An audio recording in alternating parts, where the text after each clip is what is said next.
China ने गुर्बत ऐसे कम की कि उन्होंने अपनी इकॉनमी को ग्रो किया।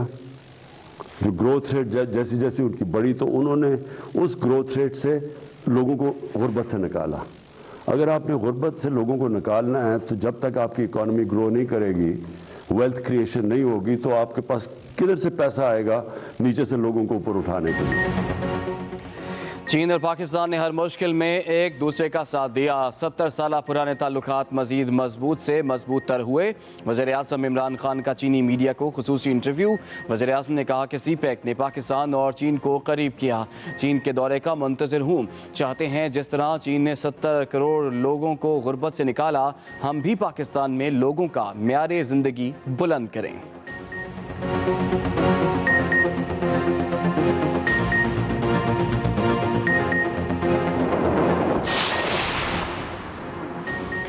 वज़ीर-ए-आज़म इमरान खान कहते हैं मकबूजा कश्मीर में इंसानी हुकूक की बदतरीन खिलाफ वर्जियाँ की जा रही हैं। मकबूजा वादी को खुली जेल बना दिया गया। चीनी मीडिया के सवालों का जवाब देते हुए वज़ीर-ए-आज़म ने कहा मकबूजा कश्मीर में 9 लाख भारतीय फौज तैनात है। मगरिब में कश्मीर से मुताल्लिक़ खामोशी है। अफ़गानिस्तान के मामले पर उनका कहना था कि अफ़गानिस्तान में अमन ख़ित्ते के मुफाद में है। 4 करोड़ अफराद को इमदाद की फ़ौरी ज़रूरत है। तवज्जो ना दी गई तो बदतरीन इंसानी बहरान पैदा हो सकता है। मुल्क में कोरोना के वार ना रुके। केसेस में भी मुसलसल इजाफा। वबा ने मजीद 27 जिंदगियां निगल ली। 24 घंटों में 7,963 मुस्बत केस रिपोर्ट। NCOC के मुताबिक मुस्बत केसेस की शरह 11.31 रिकॉर्ड की गई। पेशावर 27.84, मुजफ्फराबाद 25, मर्दान और नौशहरा में 23, कराची में शरह 21, इस्लामाबाद 19, लाहौर 17, हैदराबाद 14% रही। उधर आज़ाद कश्मीर के इलाके कोटली की एक हाउसिंग स्कीम में 7 दिन के लिए स्मार्ट लॉकडाउन लगा दिया गया। 74 साल बाद करतारपुर में मिलने वाले भाइयों का जल्द दोबारा मिलाप होगा। हुकूमत पाकिस्तान ने भारत में रहने वाले हबीब उर्फ सिक्का खान को भाई से मिलने के लिए वीज़ा जारी कर दिया। उधर फैसलाबाद में मुकीम मोहम्मद सदीक कहते हैं कि मैं अपने भाई का शिद्दत से इंतज़ार कर रहा हूँ, ढोल की थाप पर इस्तकबाल करूँगा। मोहम्मद सदीक ने भाई को वीज़ा देने पर वज़ीर-ए-आज़म इमरान खान का भी शुक्रिया अदा किया। MKM लाठी चार्ज पर सिंध हुकूमत के खिलाफ मुतहर्रिक। आज कराची में खवातीन का एहतजाज होगा। दूसरी जानिब वज़ीर आला सिंध के खिलाफ मुकदमे के लिए दरख्वास्त थाने में जमा करा दी गई। मुतहदा रहनुमा खालिद मकबूल सिद्दीकी ने मीडिया से गुफ्तगू में कहा जो कुछ वज़ीर आला हाउस के सामने हुआ किसी को तो इसका जवाब देना होगा। ख्वाजा इजहारुल हसन बोले पीपल्स पार्टी ने जमात इस्लामी को मामू बना दिया। बताया जाए पॉलिसी सईद गनी तय करेंगे या वज़ीर आला सिंध की चलेगी। बल्दियाती कानून के खिलाफ हमारी जिद्दोजहद जारी रहेगी।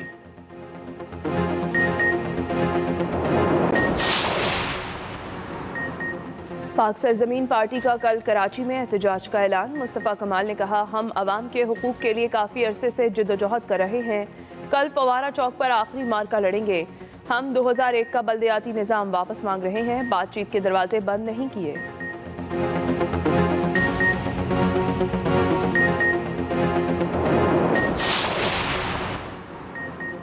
धुंध का पलट कर वार। पंजाब के मुख्तलिफ इलाकों में फिर धुंध छा गई। हद निगाह कम होने पर मोटरवे M11 को लाहौर से सियालकोट तक बंद करना पड़ा।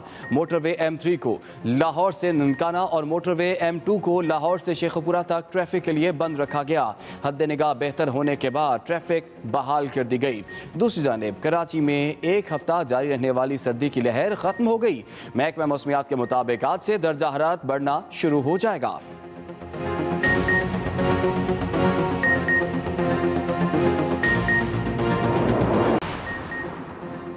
वज़ीर-ए-आज़म इमरान खान की क़यादत में हुकूमत ने तब्दीली की बुनियाद रख दी। करप्शन और लूट मार का खात्मा PTI की अवलीन तरजीह है। वज़ीर आला पंजाब उस्मान बुज़दार की अपोजिशन पर तनकीद। कहा अपोजिशन के पास इंतशार की सियासत के अलावा कोई एजेंडा नहीं। कोरोना पर मनफी सियासत करने वालों को अब इंतशार की सियासत से तौबा कर लेनी चाहिए।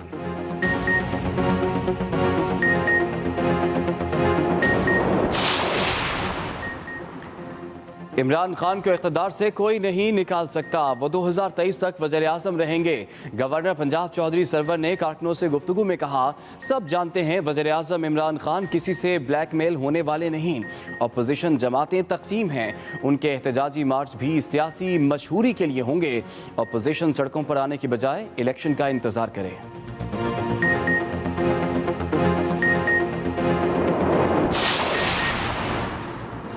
कप्तान की क़यादत में पीटीआई ने सेनेट में भी अपोजिशन को धूल चटा दी। तर्जुमान हुकूमत पंजाब हसन खावर का अपोजिशन की शिकस्त पर रद्द अमल। कहा, वज़ीर आज़म इमरान खान और वज़ीर आला उस्मान बुज़दार की क़यादत में पहली मरतबा पंजाब बदल रहा है। अदम एतमाद का ख्वाब देखने वाले मायूसी की गहरी दलदल में जा गिरे। एक और तकरीब में हसन खावर ने कहा, पंजाब हुकूमत सियाहत के फ़रोग के लिए इक़दामात कर रही है।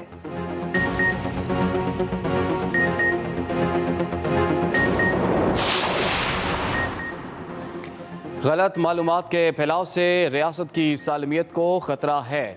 बैरूनी मुफादात के तहत गलत मालूमात का फैलाव गलत फहमियाँ पैदा कर रहा है। ISPR के मुताबिक army chief general Qamar Javed Bajwa की लाहौर गैरजन दौरे पर गुफ्तगू। मजीद कहा, डिस इन्फॉर्मेशन मुहिम का मुकाबला करने के लिए मुत्तहिद रहने की ज़रूरत है। पाकिस्तानी नौजवान इंतहाई बासलाहियत मुस्बत सोच के हामिल हैं।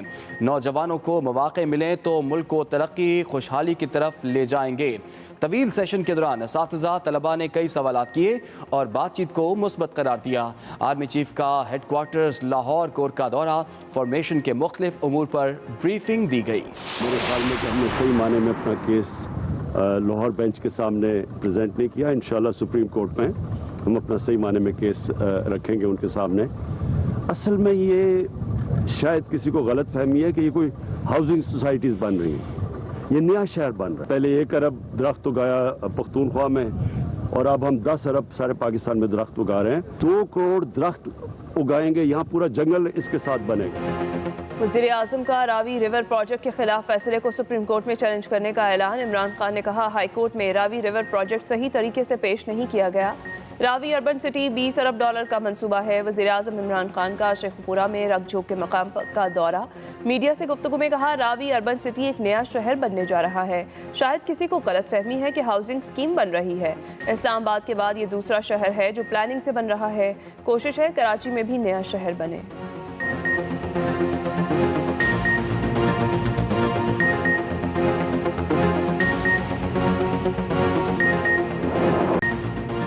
चीन और पाकिस्तान ने हर मुश्किल में एक दूसरे का साथ दिया।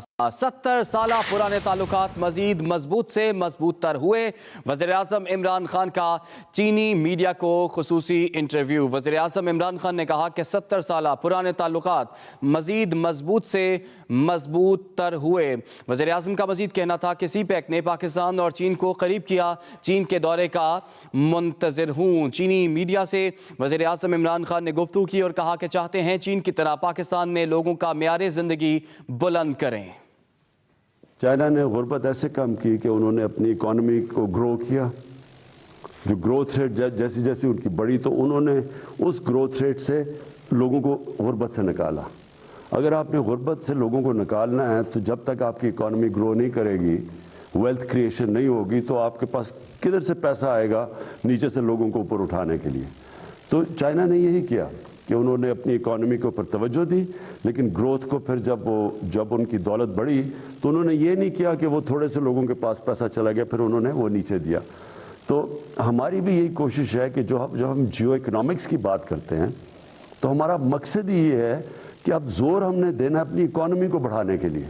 हमारी अब ख़ास कोशिश है इकॉनमी पे हम जोर लगा रहे हैं ताकि जैसे जैसे मुल्क के अंदर हमारी दौलत में इजाफा होगा हम फिर अपने लोगों को गुर्बत से निकालें। वज़ीर आज़म इमरान खान कहते हैं, मकबूजा कश्मीर में इंसानी हुकूक की बदतरीन खिलाफ वर्जियाँ की जा रही हैं। मकबूजा वादी को खुली जेल बना दिया गया। चीनी मीडिया के सवालों का जवाब देते हुए वज़ीर आज़म ने कहा, मकबूजा कश्मीर में 9 लाख भारतीय फौज तैनात है। मगरिब में कश्मीर से मुतालिक खामोशी है। मकबूजा वादी को खुली जेल बना दिया गया। वज़ीर आज़म इमरान खान की जानिब से कहा गया, मकबूजा कश्मीर में 9 लाख भारतीय फौज तैनात है। But what we in Pakistan find it very difficult to swallow is that while they talk about Uyghurs, they do not talk much in the West about Kashmir. because in Kashmir, the worst violations of human rights are taking place by India.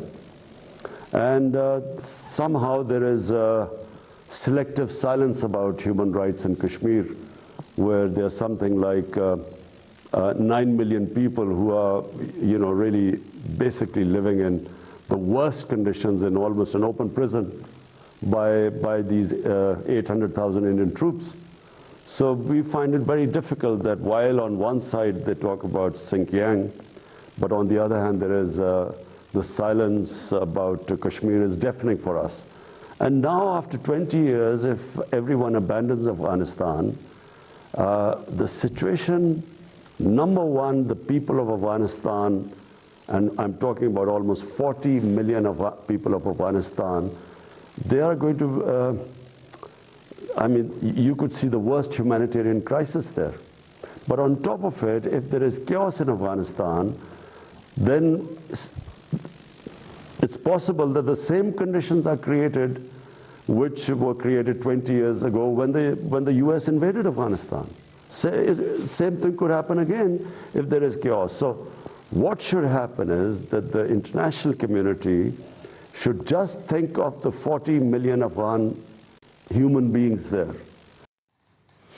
आगे बढ़ेंगे। कराची के इलाके defence ख़ियाबाने Nishat में ज़ेरे तामीर इमारत की छत गिर गई।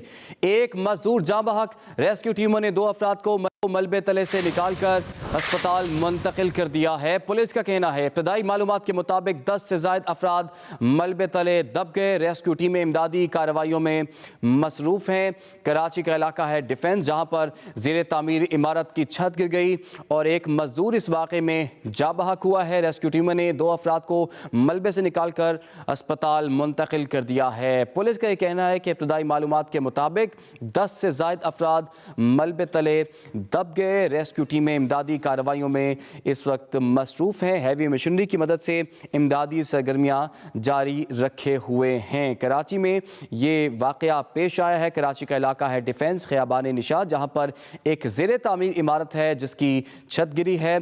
मजदूर यहाँ पर काम कर रहे थे। इतलात यही है कि 10 मजदूर उस वक्त इस इमारत में काम कर रहे थे जब ये इमारत की छत गिरी। एक मजदूर इस वाक़े में जाँ बहक हुआ है। रेस्क्यू टीमों के मुताबिक 2 अफराद को मलबे से निकालकर अस्पताल मुंतकिल कर दिया गया है। बात कर लेते हैं अपने नुमाइंदे वासिक मोहम्मद से। जी वासिक, अभी तक की क्या मालूमात सामने आई हैं? रेस्क्यू ऑपरेशन कब तक मुकम्मल होगा और जिन 2 लोगों को निकाला गया उनकी हालत कैसी है अब? जी, हमारी यहाँ पे जो बात हुई है वो ASP दृश्य है राना मोहम्मद दिलावर। उनका कहना है ये वाक़या सुबह तकरीबन 10:15 और 10:30 बजे पेश आया था।